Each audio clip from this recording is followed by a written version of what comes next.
get a new vehicle, you should spend some time looking at the settings. And in order to get to the settings, your vehicle may be a little different.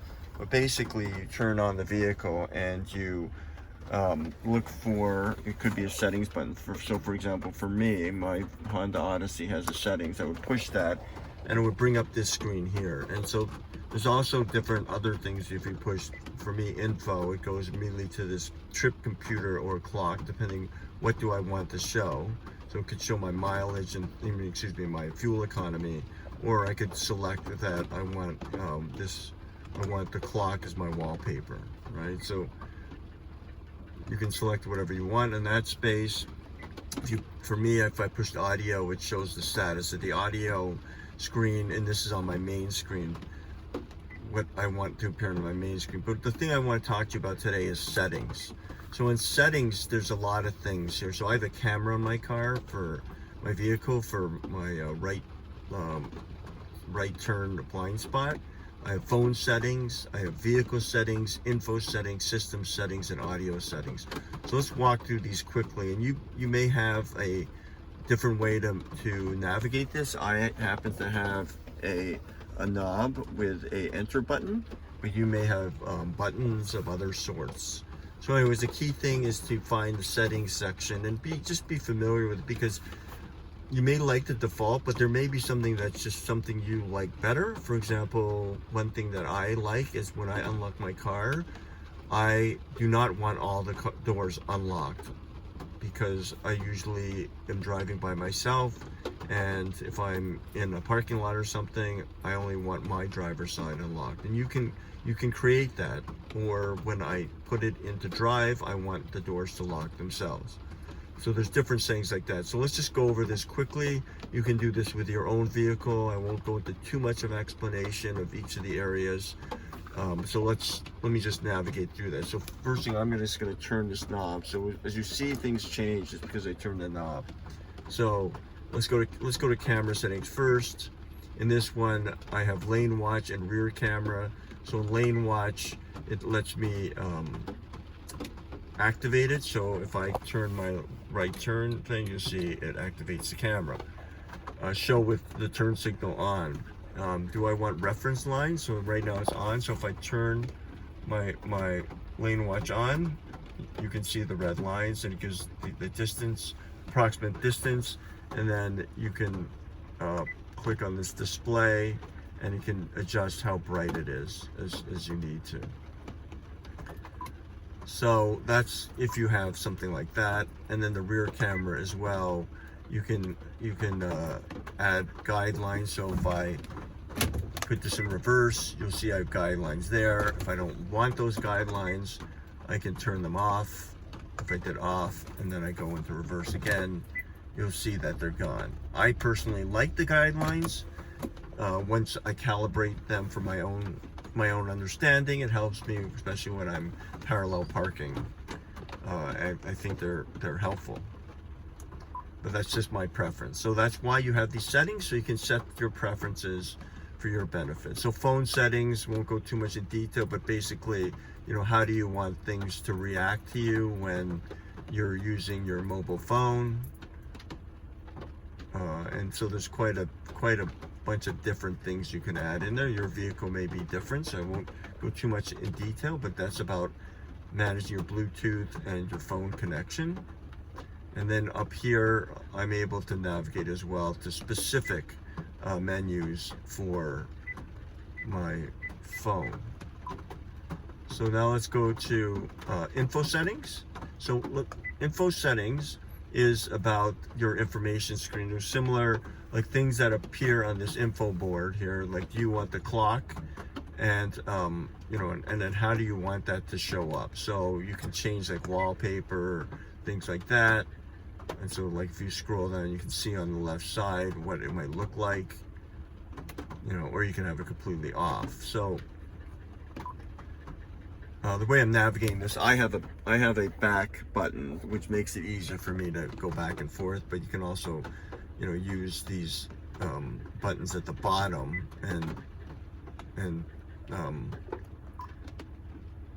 in order to select your answer, but then in order to go backwards, actually, you have to, for me, I have to use my back button, so sorry. So, but what going down using this, my down button, I can go to the particular setting that I want. So like for example, clock format, I can either push that and then select this way, or I can push downwards and it'll ask me, okay, so it allows me to exit out. So if I don't want to deal with it, I just can also exit out. So I can go down here, default, I'm not sure what that is. I think you can default everything to the original settings, but if I'm okay with everything, then I can go backwards. So that may be different in your car.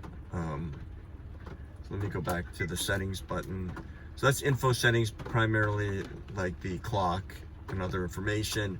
Audio settings is, I've never used this section actually. So it says source select pop-up. Let me click on that. And I'm not sure what that does. So sorry about that. Let me just go backwards here. Let me just keep going around. System settings. So this is about how do you want the display, the language, the background color, etc. Header clock, display on, background color. So just things about the Bluetooth and clock and other look and feel of things. So if I go to display, those are the ones that are on the display. And then if I go to Bluetooth, you can see, like if I want the on status, that would be on the home screen. Do I want to see that when I'm have audio? And then the Bluetooth device list, you can do that, and it'll show you all the devices that are connected to it, and you can manage those. And then edit pairing code, you can change, you can make it random or fixed. You know, that's when you pair it and your phone asks you to confirm your vehicle. All right, so now that's systems. So that's about Bluetooth again, and some brightness items, and then vehicle settings, which is what I was talking about unlocking the vehicle. So this is about your forward collision warning distance. That's what I have. If you have a warning, it basically goes over and says, how far do you want me to warn you about a possible collision. You can adjust your outside temp display if you have that on your vehicle, which I do. So right here, 41 degrees outside. You can adjust it plus minus in Fahrenheit. I'm not exactly sure why you do that. I'm guessing it may have to do with if you're trying to calibrate and it's not exactly right, or if whatever reason, maybe if you drive on the highways and you want to, how the wind chill would impact. I'm not sure if that would even be an impact, but there's obviously a space here, maybe if you need to calibrate and the sensor's not exactly accurate, but looks like you can calibrate up to plus or minus 5 degrees Fahrenheit. So that's interesting. And then there's trip A reset timing. So when do you want it to reset? When you're refueled, when you've refueled. That's interesting. So I'm not sure how that exactly works. So, oops, didn't mean to do that. Let's go back to vehicle settings. That's kind of interesting. So I've never even thought about this feature. So that's kind of cool. If you want to see your fuel economy or something like that, you can have it trip A reset whenever you refuel. Just got to remember to read it before you do that. You want it to reset every time you start a new trip, so an ignition off, basically. So when you end the trip, this trip A reset. But you've got to make sure, again, I'm thinking you need to check if you want to record what trip A was. And then manual reset, which is what I am set at now. Same with trip B, you can do it as well. So you could have one where it's when you refuel, and one when you always do ignition off, or you always manual reset, which is what I always do. So, but I think just thinking about this, when you refuel and when you turn the ignition off, you need to write down what you're doing. I mean, what the trip said. So, so then, let's see here. So the door unlock mode, I think that's an important one. So when you unlock, do you want the driver door only or all doors to unlock? I have driver, actually I think I have all doors on this vehicle, and one of my other vehicles I have driver door only, which can seem to be a bit of a hassle. So if you don't like it, you can always fix it. And so just take time to fix it rather than being aggravated each time. But if you're the only person getting in the vehicle, you know, I think it's good just to do driver door only. And then keyless access light flash, I believe that has to do with when you push the lock buttons or unlock buttons, there's, I think your lights will flash. You should check into that. And then same with keyless access beep. I think I have that set to on. Sometimes I have to push it twice to get it to flash or beep, especially when I'm locking it, but that's my experience. So I'm not too concerned about this. I just want to make sure the vehicle's locked. Interior light dimming time. So how do you want the light to dim?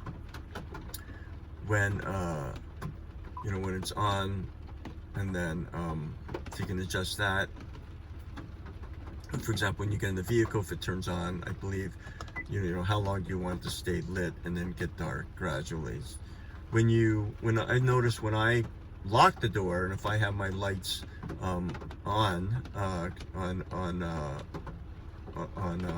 you know, to turn on when my doors open, not on all the time, but only when my doors open. When I shut the door and lock it, it gradually dims almost immediately. If it's set to be on, set them on, like for example, I use it as a map light, and then I lock the door, it turns off pretty soon, but abruptly. And so I think what this interior light dimming time is, so for example, if you get in your vehicle and the light turns on in the fade mode, you know, where it's on but not permanently, it's just when you open the door, or when you stop the ignition, you know, when you park, sometimes the light comes on. This is how long it takes before it dims. Now, all right, so that's that. Headlight auto off timer. That's when I have that, I think, 15 seconds, so it shuts down pretty quickly. If you leave your lights on, I generally try to turn them off when I'm parked. But, you know, some people leave their vehicles on, you know, and so that when they lock their car, the lights stay on for whatever amount of time. Auto light sensitivity, that's, you know, when do they turn on by themselves? If you have them set to that method, I think you have to set your lights to auto. Auto door lock, so, you know, I have it when I shift from park, but you can also have it with vehicle speed. And then, but I do whenever shift from park, or you can leave it off. Auto door unlock, I have that off. I don't like my doors to unlock in any situation unless I say for them to unlock manually, like, you know, using the door unlock buttons.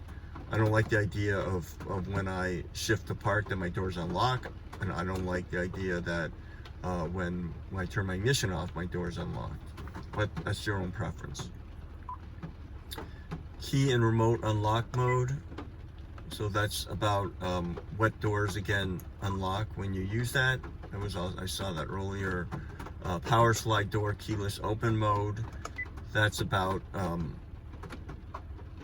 when I can use the sliding door on the remote. If it's not unlocked, I don't like that door to open, so I want to deliberately unlock the car. Keyless lock answer back. Let's see what that's about. I think that's about the lights coming on or off, I believe. You may want to look into that a little more, but I think I have it set to on, so that there's, I believe is when I push the button, you know, it responds back, it beeps back. But it may also have to do with when you use the handle, does it beep when you use the handle? So I've tried to look that up. I'm not exactly clear of what that function is, because we also discussed that with with another keyless access light flash and keyless access beep.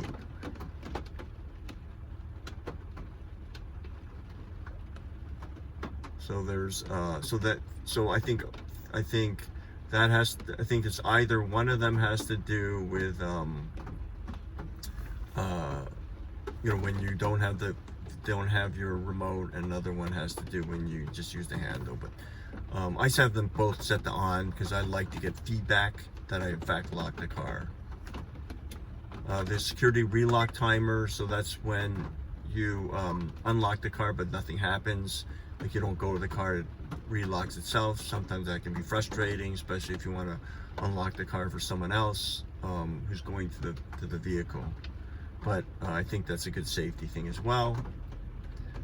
Keyless open mode, anytime or when unlocked. I'm not really sure what that means. Keyless open mode. I apologize, I don't know what that means, because if it's unlocked, I'm not sure what you need to open, but I'm sure there's something to that. And then power open by outer handle, so that I think that has to do with the sliding doors if you don't have a van. So I guess you can turn off the automatic where you pull the handle and it slides open. You can make a manual door as well. And then maintenance reset as well. So that's the whole thing. You probably have maybe different things, but I think it's important to go through these and at least familiarize yourself with them, because you might be frustrated with what's happening. You may want to reset some of the features. What I have not found is one thing I do not like is when you hold the open button, the unlock button for a long time. That in some cases can cause all the windows to come down. I do not like that. I wish it could be deactivated, but I cannot find any way to deactivate that feature.